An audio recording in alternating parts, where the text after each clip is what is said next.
Hello' বন্ধুসকল, মই আজি আপোনালোকৰ বাবে লৈ আহিছোঁ MS Wordৰ কেইটামান শৰ্টকাট কিজ। আহক আমি ভিডিঅ'টো আৰম্ভ কৰোঁ।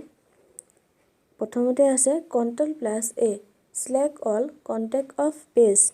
এইটো আমি বেছিকতো পাইছিলোঁ। Ctrl+A, Ctrl+B, Ctrl+I সেইবিলাক আমি বেছিকতো আলোচনা কৰিছিলোঁ। আপোনালোকে সকলোৱে গম পাইছে Ctrl+A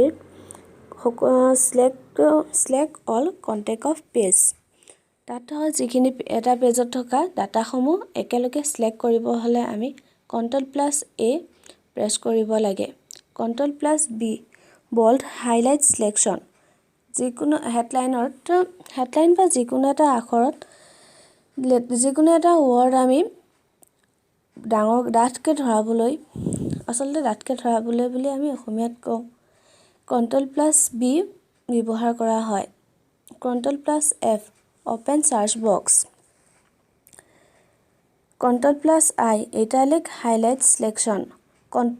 Ctrl+B আৰু Ctrl+I একেই হয়।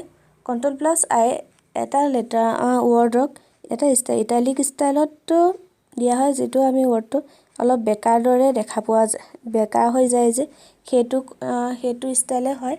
সেইটো দিবলৈ Ctrl+I প্ৰেছ কৰিব লাগে। Ctrl+K insert link। Ctrl+M index the paragraph। Ctrl+P open the paint window। Ctrl+S save the open document।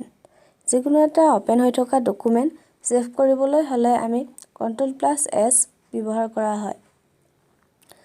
Ctrl+Shift+C copy formatting of text। যিকোনো এটা টেক্সট কপি কৰিবলৈ হ'লে Ctrl+Shift+C প্ৰেছ কৰা হয়।